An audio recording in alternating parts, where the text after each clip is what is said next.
Ladies and gentlemen, that phone bell means adventure. Hello? Hello. The young man answering the phone is Archie Goodwin. And the mountain of a man engaged in deep thought in the oversized armchair is Nero Wolfe. What was that? Somebody's going to be murdered who has no manners? Well, what do you want Nero Wolfe to do? Teach him manners? Oh. Hold on. Mr. Wolfe. Yes, Archie? We've got a prospective client. In case someone she knows gets murdered, she'd like you to do something about it. Very well. However, advise her. Yes? Not to get murdered herself. I never take a corpse for a client. Greatest detective in the world.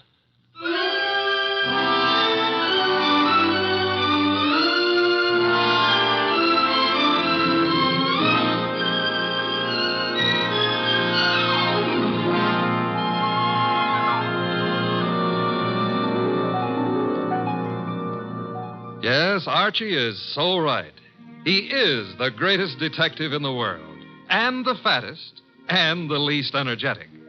He's Nero Wolfe, created by Rex Stout and brought to you over this NBC network in a new series of adventures by Mr. Sydney Greenstreet.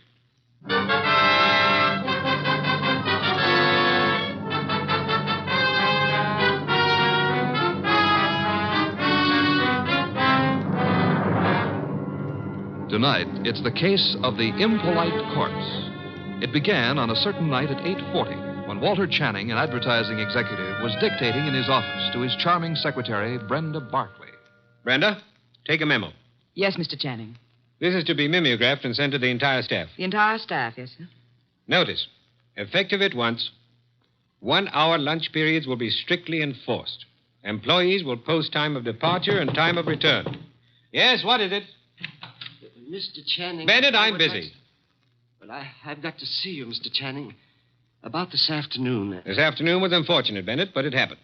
I lost my temper. I'm sorry. So am I. Mr. Channing, I've been with the firm 14 years, and because a man blows up once in 14 years... Mr. Channing's office. Oh, you've got to reconsider. That's all, Mr. Channing. I never reconsider, Bennett. It's your wife. But, Mr. Channing... That will be all, Bennett. It won't be all. You can't wipe out 14 years of a man's life. Even you can't do that, Channing. It's Mrs. Channing on the phone. Oh. Hello? You're where? That's in this building. Since when has Dr. Ellis kept evening office hours? I told you there's nothing wrong with you. No, I can't. I don't know when I'll be through. And I don't want you hanging around up here. Well, take a cab or walk. I don't care what you do. What? I can't understand you. What? Goodbye, Doris. Where was I? Walter. Yes? You are going to reconsider about Tom Bennett, aren't you? Bennett was insolent this afternoon. I won't tolerate insolence. Yes? Shine, Mr. Channing? Shine? No.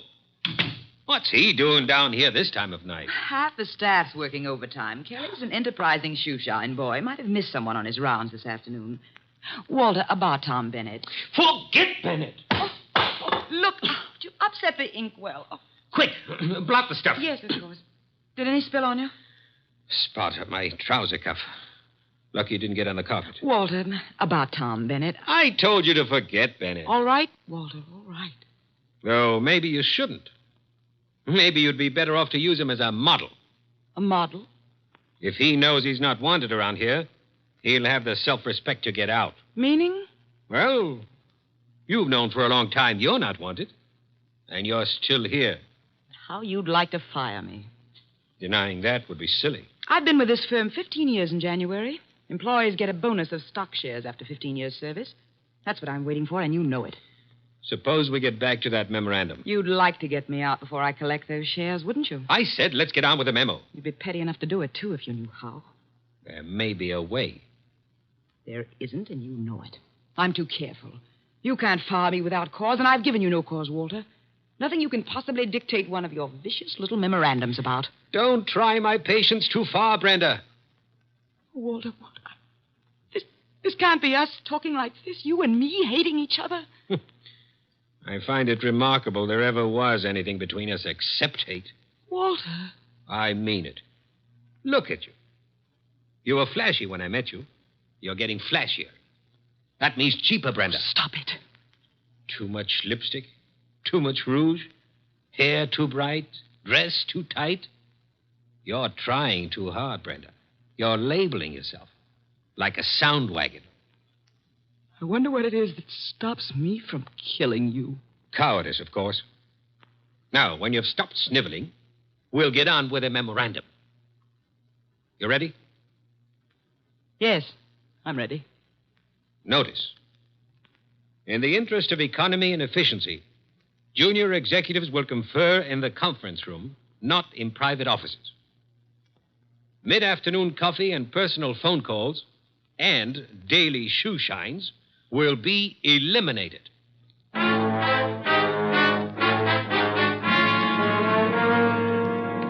Your name is Barkley, Brenda Barkley.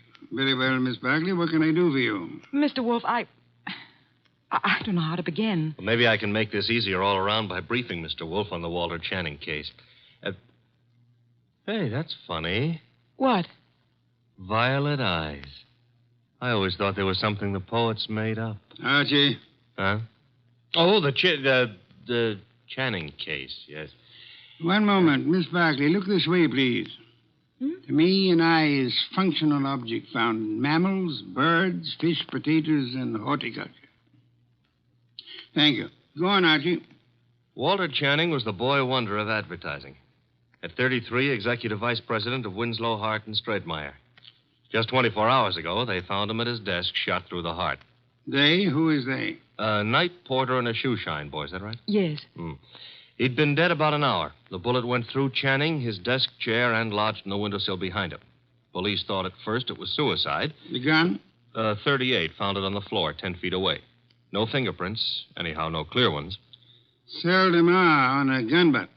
You say suicide was suspected. Why? The gun was 10 feet from the body. It was the smudges. Smudges? Powder burns. According to the papers, he was sitting at his desk. There were no signs of a struggle. The gun was held against his chest and fired. But it wasn't suicide, Mr. Wolfe. Walter Channing would never have killed himself. The police have already decided that, finally, according to the evening papers. And I presume you, Miss Barkley, are the suspect. No, not yet. But you expect to be. That's why you came to me. When the police talked to her, Her? Doris, his wife. I've been Walter Channing's secretary for 8 years. At one time, we thought we were in love. Mrs. Channing was aware of this? Yes. Oh, it was a long time ago. It was over. It was finished a long time ago, but she never believed that. Neither did Alan. Alan who? Alan Mielik, head of the media department at the agency. We were going to be married when Walter and I... Well, Decided you were in love. Miss Barkley, who finally decided you were not? You or Mr. Channing? He did. I see. Mr. Mielik believes you did not share this change of heart. Yes. Oh, he's such a fool. I dare say you fear Mrs. Channing or Mr. Mielik or both will reveal the ill-fated romance. You know what the papers will make of it, what the police will try to make of it. Miss Barkley, did you kill Channing? No. Oh, no, I swear I didn't. Oh, Mr. Wolfe, I didn't. Please, for heaven's sake, no tears. Archie, put her in a cab. Yes, sir. Then come up to the plant room. There are some things I'll want you to execute for me. Yes, sir. Women. Bah! Yes, Mr. Goodwin, I'm Abe Jackson, the night porter. I was working late that night. Mr. Channing, his secretary, Mr. Bennett, Mr. Mielik, and his secretary. About 10:30, I met the shoe shine, Kelly, on Mr. Channing's floor. There was a light burning in Channing's plate. We went in to turn it off, Kelly and me, and there he was, sitting at his desk, a hole this big in his chest. Tell me, Mr. Bennett, did Channing have any enemies in the agency? Channing was a slave driver, Mr. Goodwin. The girls hated him, and the men were afraid of him.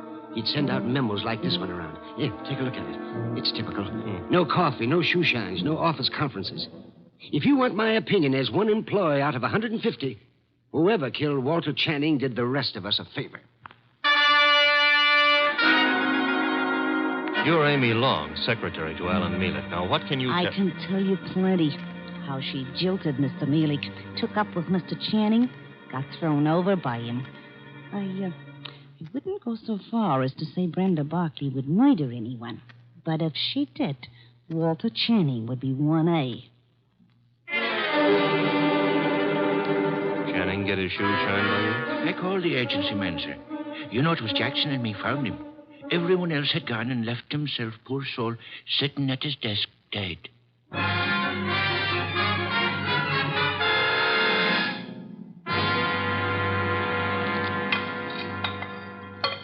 This specimen, a monogamous straight orchid. Beautiful, isn't it, Mrs. Channing? Mr. Millick?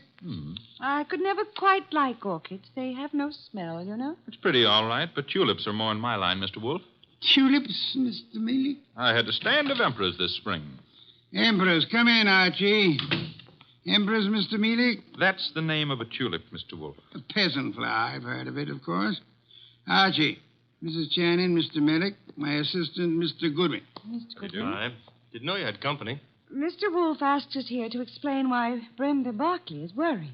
And you have both agreed to respect her position. Brenda ought to know I'd never tell the police anything to get her into trouble. Phooey. Sir? He said phooey, Mr. Munich, meaning he doubts what you say and does not admit your right to say it. Archie, Mr. Millick, you say you would never intentionally inform on Miss Barkley. Certainly not. The tongue slips, sir. We would expect you to guard your... What? Do you think What that... I started to say. You asked us here because Brenda Barkley is your client.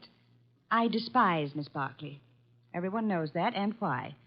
But I wouldn't stoop to implicating her in murder. You believe her innocent, then, Mrs. Channing? I believe she lacks the gumption to pull a trigger. Poison, I wouldn't put past her at all. Mr. Mealy, would you be kind enough to see me home? Of course, Mrs. Channing. Good day, Mr. Wolfe. Good day. And Mr. Goodwin. You have, I suppose, an exhaustive report from me, Archie? 7 pages of notes. Save them and get me a bottle of beer. You're in a rosy mood. What happened? I said I would like a bottle of beer. No, you wouldn't. Archie, you better... Don't puff up about it. Those vest buttons won't stand the strain. I can't get you a bottle of beer. Why not? You ordered me to hold you to 4 a day. I rescind the order. You also ordered me not to let you rescind the order. What's the matter with you, anyhow? I have had to entertain 2 very dull people too long. Both those dull people are prime suspects. Mrs. Channing is a woman scorned. Mealich lost his girl to the guy who was killed. I can't blame her for throwing him over. Archie, the man grows tulips. What? Tulips. Well, give me a report. I checked the agency, everybody who was working down there the night of the murder. Also, I dropped in on Inspector Kramer at homicide. Also, I visited the morgue. Why the morgue? Because if I hadn't, you'd have said, why not the morgue? Go on. I drew a blank there. Kramer let me look at the clothes Channing was wearing. There was an ink stain on the left trouser cuff. An ink stain? And a hole through his shirt front with plenty of powder smudge like the paper said. He was shot with a .38 at point-blank range, sitting down. An impolite corpse. What? Discourteous. He didn't rise to meet his murderer. That is most significant, Archie. I know. I've got a theory about this case. No theories, facts, if you please. But look, Channing owned a .38. That's a fact. It's disappeared. That's another fact. The murder gun was a .38 with the numbers filed off, and it could be Channing's own gun. Thereby proving what, Archie? That his wife had access to it. Your theory involves Mrs. Channing, then? And Mealich. She decides her husband is less trouble to her, dead than alive. A regrettable tendency of wives. Have you noticed? And she sells Mealich on the idea. Now, that wouldn't be hard. They figure to make it look like suicide, but Mealich loses his head and runs, drops the gun on his way out, and... Oh, you don't buy it. Enough of theories. The facts, Archie. Out of your notebook. 1.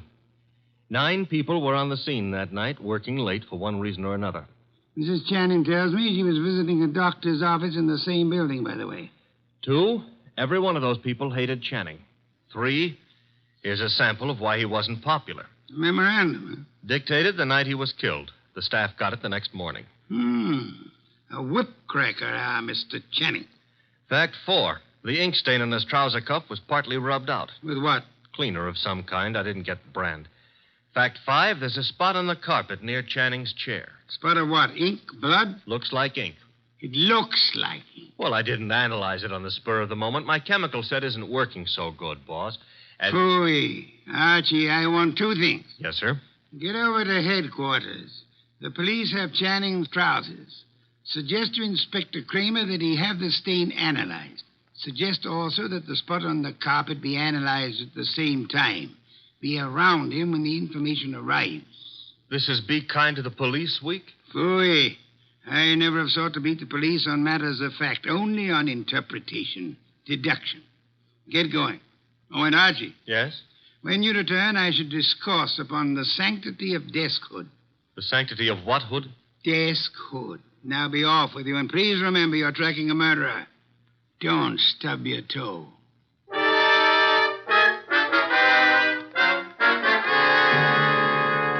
Goodwin, the thing on the carpet was a dye of some kind. Dye, huh? Mm-hmm. How long will it take the lab to give you the analysis on it, Inspector? Oh, not very long. I've got the report on what was used on the trouser cuff right now, though. And? They found traces of carbon tetrachloride. Wait a minute. This goes in the notebook. Okay, carbon tetrachloride. And something else. Goodwin, what's Wolfe after? Interpretations was what he said, Inspector. You object? No. Maybe I'll get an interpretation, too. The something else was perchlorethylene. Perchloreth... Why, Inspector, such language.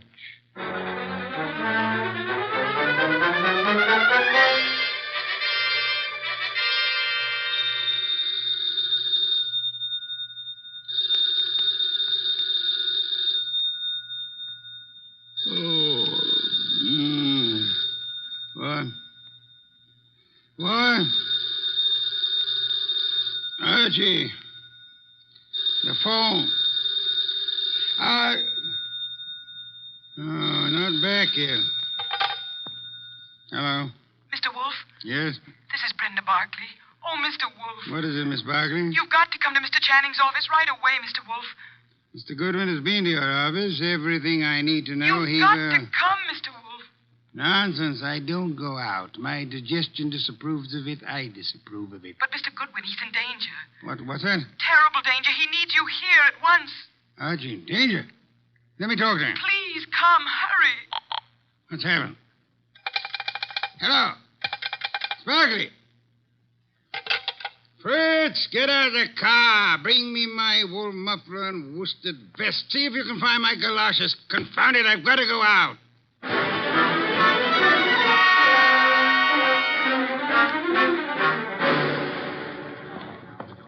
Going up. Step to the rear of the car, please. Mister, will you please step back?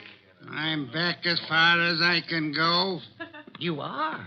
Elevators, contraptions for little men. Come, take me up, young man. Hold it. Hold that car. I'm late for a date with a blonde. 16th floor, buddy. Evening, Mr. Goodwin. Good evening. I was told you were in danger. Danger? Mr. Wolfe, what are you doing out down here? Sparkley's idea. About me being in danger? Obviously, she was lying. I suspected at the time. But I fell in with her suggestion. I'm anxious to end the case. My presence here is needed. Don't understand why she'd do such a thing, and why is your presence needed? 16th floor. It's a matter of, perspective. Brenda's got a very nice perspective. She'll be around here someplace. The agency's got this whole floor. Her office? Down this corridor, next to Channing's. Well, Kramer came through on those reports from the lab.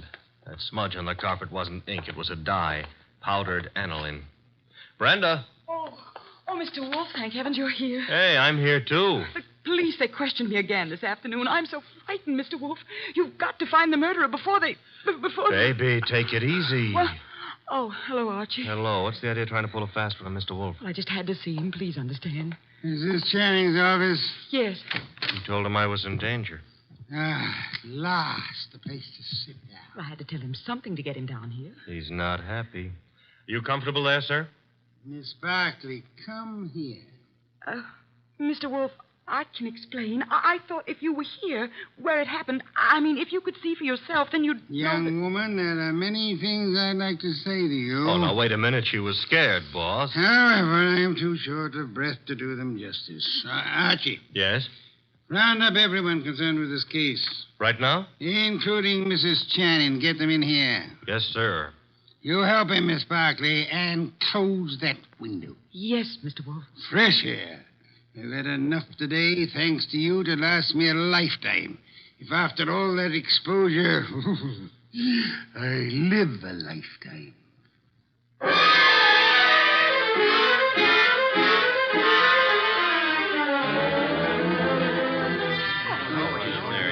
What's going on here, anyhow? A tea party. Find yourself seats. Keep your knees steady. All right, Mr. Wolfe, everybody's here. Mr. Shoeshine Kelly? Here, sir, here. It was you who found the body. Him and me, Mr. Wolfe. I'm Abe Jackson, the night man. You gentlemen can help us if you will. Oh, to be sure, Mr. Wolfe. I'd like to know the exact position of the body when you found it. Well, he was setting up. That's it, sir. Sitting up straight as you please. You'll oblige me if you'll demonstrate. Sit in the chair, please. His chair, sir? If you please. Abe, you. Yeah. Oh, no, not me. Not on your life. There's no easy thing you ask, Mr. Wolfe. But I'll oblige you. So, it was like this, I'd say. You agree, Mr. Jackson? A little more to the right, maybe. Yeah, that's the way it was. Archie, Yes, sir? help me with a brief recapitulation. Well, so far as we know, Channing made no outcry. Therefore, he could not have been startled by the appearance of the killer. There were powder burns on the body. Therefore, the gun was against Channing when it was fired. His own hand couldn't have held it closer. Nobody heard the shot, probably because this office is soundproofed. The gun that killed him was lying on the floor 10 feet from the desk. In the direction of flight through that door. Go on, Archie. The killer was almost certainly well known to Channing, or Channing wouldn't have let him come that close without a struggle or an alarm.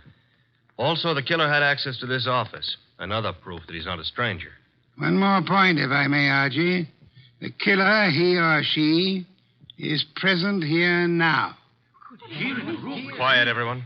We come now to the point I mentioned to you last night, Archie. The point I call the sanctity of deskhood. Sanctity of what? Deskhood, Mrs. Channing. Explain, Archie. Still figure it's so important? Absolutely essential. Well, I wrote it here somewhere. Oh. Deskhood refers to that area behind a desk where a man earns his livelihood, makes his career, builds his reputation. You mean here, where I'm sitting? So long as a man sits at his desk, he enjoys a curious area of privacy. He is remarkably safe from intrusion. That's it, Mr. Wolfe. The sanctity of deskhood. Think about it a moment. You'll see what I mean. Nonsense. I've gone around that desk hundreds of times. I'm sure she has. Many more hundreds. If you mean what I think you mean, Mrs. Channing, you... Please, ladies. Mrs. Channing, when you approached your husband at his desk, what did he do? What did he... Why, he stood up and... He stood up. Sparkley, you agree? Well, yes, he'd have to stand up. At least he always did. But for his murderer, he did not. Archie, resume from your notes, please. Well, whoever killed Walter Channing went around the desk without Channing rising, held a gun to his chest, and pulled the trigger. Excuse me. If you will go behind the desk and stand facing Mr. Kelly, Archie. Here. This the way you mean? You know the angle of the body wound to the hole in the chair? There wasn't any angle. One was in a straight line with the other. From where you stand now in front of Mr. Kelly, if you wish to inflict an identical wound upon him, could you do it? Not from where I stand. I'd have to kneel. You'd have to kneel. Do so. Note, please, the murder tableau. You mean that's what The question now, who could kneel before Channing, get close enough to kill him from that position without alarming him in the least? Kelly. The shoeshine man. Hey, wait a minute now. Shut up, you, and sit there. His motive is crystal clear. The memorandum. Memorandum. You have a copy, Archie? In my notebook. Ah, yes. Miss Barclay, read the part which could explain Mr. Kelly's action. No, Why, now the you don't memo do that. was all over the office. Kelly must have seen Oh, it. wait a minute now. Notice effective at once. Yes, here it is. In the interest of economy, daily shoe shines will be eliminated. That'd cut off Kelly's bread and butter. Kelly, I can't believe it. Nor can I. What? It's obvious Kelly murdered Walter Channing. Mr. Wolfe, now listen, I did nothing of the But kind. the obvious can be too obvious. Meaning what exactly? Archie, Yes, sir? brief these people on the ink-stained trousers. Channing spilled ink on his trouser cuff the night he was murdered. Somebody tried to clean the spot off. With what? According to the police analysis, carbon tetrachloride and perchloroethylene showed up.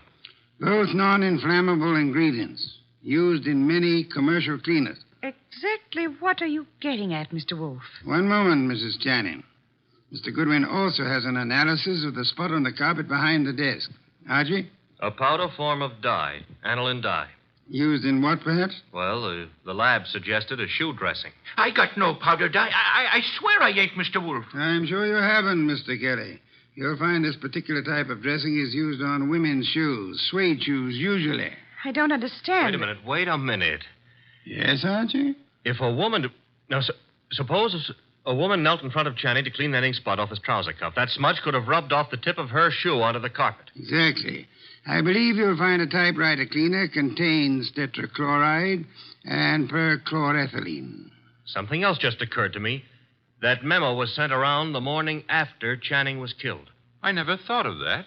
True, Archie. And for only one purpose, to point suspicion at Kelly. But when the police didn't take the hint...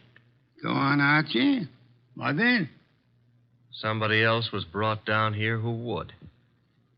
Comes around to 3 questions, doesn't it? Who knew about the memo? Who had access to Channing's file where he kept his gun? And who made sure Nero Wolfe would see the evidence against Kelly? 3 questions, Archie, with one answer that spells the name of the murderess. Our own client, Brenda Barkley.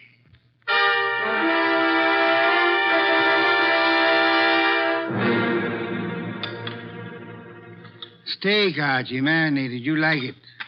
I'm not hungry. Indeed, I suggest a tonic. That reminds me. I had a call. You had? Doris Channing. She had some idea about my explaining things to her. She found my explanation insufficient? No, but she felt it lacked the personal touch. Phooey. Hand me a can of beer.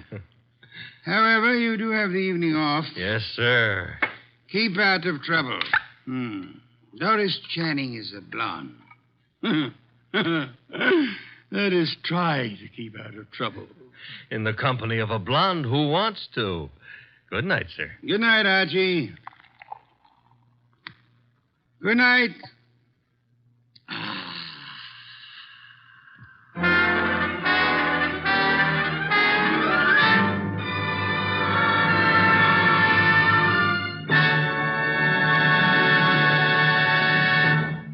You have been listening to The New Adventures of Nero Wolfe, starring Sydney Greenstreet.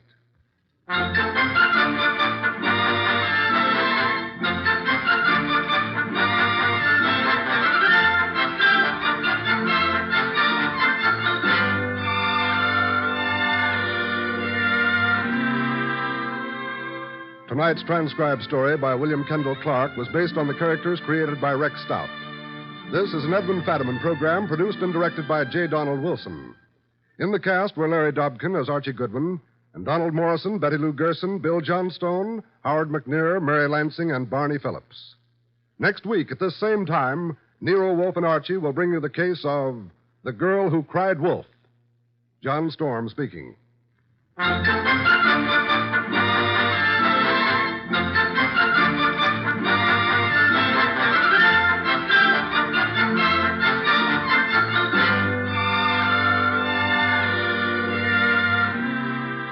Nero Wolfe, Archie, and all of our cast hope that our listeners have taken time out from this busy Christmas season to help brighten some youngster's Christmas day. Be sure to send a thing, your choice of anything you think a child would like for Christmas, to the groups in your own town who are distributing these toy gifts to less fortunate children. 3 chimes mean good times on NBC.